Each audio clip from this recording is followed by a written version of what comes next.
Friends, मैं एक और महत्वपूर्ण विषय पर आप सभी का ध्यान केंद्रित करना चाहता हूं। आज विश्व मान रहा है कि क्लाइमेट चेंज में लाइफस्टाइल की एक बहुत बड़ी भूमिका है। मैं आज आपके सामने एक वन वर्ड मूवमेंट का प्रस्ताव रखता हूं। वन वर्ड एक शब्द क्लाइमेट के संदर्भ में वन वर्ल्ड एक विश्व का मूल आधार बन सकता है, अधिष्ठान बन सकता है। ये एक शब्द है लाइफ, LIFE, यानी लाइफस्टाइल फॉर एनवायरमेंट। आज जरूरत है कि हम सभी लोग एक साथ आकर कलेक्टिव पार्टिसिपेशन के साथ लाइफस्टाइल फॉर एनवायरमेंट यानी लाइफ को एक अभियान की तरह आगे बढ़ाएं। ये एनवायरमेंटल कॉन्शियस लाइफस्टाइल का एक मास मूवमेंट बन सकता है। आज आवश्यकता है माइंडलेस और डिस्ट्रक्टिव कंजम्पशन के बजाय माइंडफुल और डेलिबरेट यूटिलाइजेशन की। ये मूवमेंट एक साथ मिलकर ऐसे लक्ष्य तय कर सकता है जो डाइवर्स एरिया जैसे fishing, agriculture, wellness, dietary choices, housing, packaging, hospitality, tourism, clothing, fashion, water management और एनर्जी जैसे अनेक सेक्टर्स में एक क्रांतिकारी बदलाव ला सकता है। ये ऐसे विषय हैं जहां हम में से प्रत्येक को हर रोज कॉन्शियस चॉइस करनी होगी। पूरी दुनिया में करोड़ों अरबों लोगों के हर रोज की ये चॉइसेस क्लाइमेट चेंज के खिलाफ लड़ाई को हर दिन बिलियन स्टेप्स आगे ले जाएगी। और मैं इस आर्थिक आधार पर, वैज्ञानिक आधार पर, बीती शताब्दी के अनुभवों के आधार पर हर कसौटी पर खरा उतरने का मूवमेंट मानता हूं। स्व से समष्टि का यही रास्ता है, अहम से वयम के कल्याण का यही रास्ता है।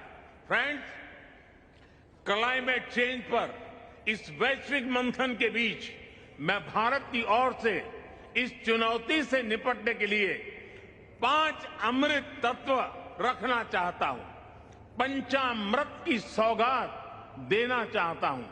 पहला, भारत 2030 तक अपनी नॉन फोसिल एनर्जी कैपेसिटी को 500 गीगावाट तक पहुंचाएगा।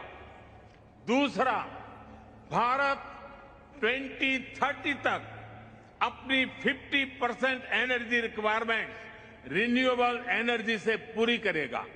तीसरा, भारत अब से लेकर 2030 तक के कुल प्रोजेक्टेड कार्बन एमिशन में 1 बिलियन टन की कमी करेगा। चौथा, 2030 तक भारत अपनी अर्थव्यवस्था की कार्बन इंटेंसिटी को 45% से भी कम करेगा। और पांचवा, वर्ष 2070 तक भारत नेट जीरो का लक्ष्य हासिल करेगा। ये पंचामृत क्लाइमेट एक्शन में भारत का एक अभूतपूर्व योगदान होंगे।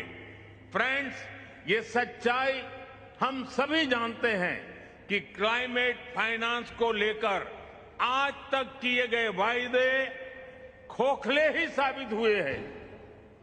जब हम सभी क्लाइमेट एक्शन पर अपने एम्बिशन बढ़ा रहे हैं, तब क्लाइमेट फाइनेंस पर विश्व के एम्बिशन वही नहीं रह सकते जो पेरिस एग्रीमेंट के समय थे। आज जब भारत ने एक नए कमिटमेंट और एक नई ऊर्जा के साथ आगे बढ़ने का संकल्प लिया है, तो ऐसे समय में क्लाइमेट फाइनेंस और लो कॉस्ट क्लाइमेट टेक्नोलॉजीज का ट्रांसफर और महत्वपूर्ण हो जाता है। भारत की अपेक्षा है कि विकसित देश जल्द से जल्द $1 ट्रिलियन का क्लाइमेट फाइनेंस उपलब्ध कराएं। आज आवश्यकता है कि जैसे हम क्लाइमेट मिटिगेशन में हुई प्रगति को ट्रैक करते हैं, वैसे ही हम क्लाइमेट फाइनेंस को भी ट्रैक करें।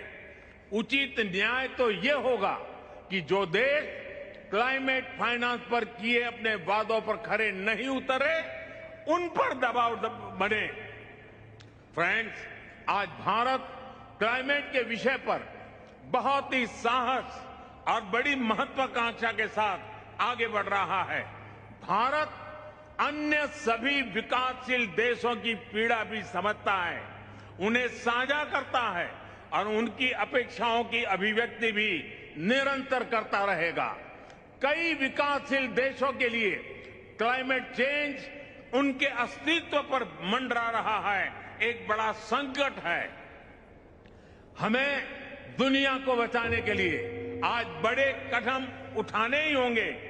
यही समय की मांग है और यही इस फोरम की प्रासंगिकता भी सिद्ध करेगा।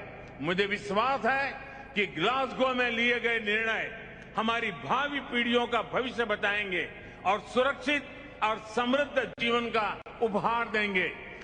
अध्यक्ष जी, मैंने समय अधिक लिया, आपसे मैं क्षमा चाहता हूं, लेकिन विकासशील देशों की आवाज उठाना ये मैं अपना कर्तव्य मानता हूं, इसलिए मैंने उस पर भी बल दिया है। मैं फिर एक बार आपका बहुत बहुत धन्यवाद करता हूं।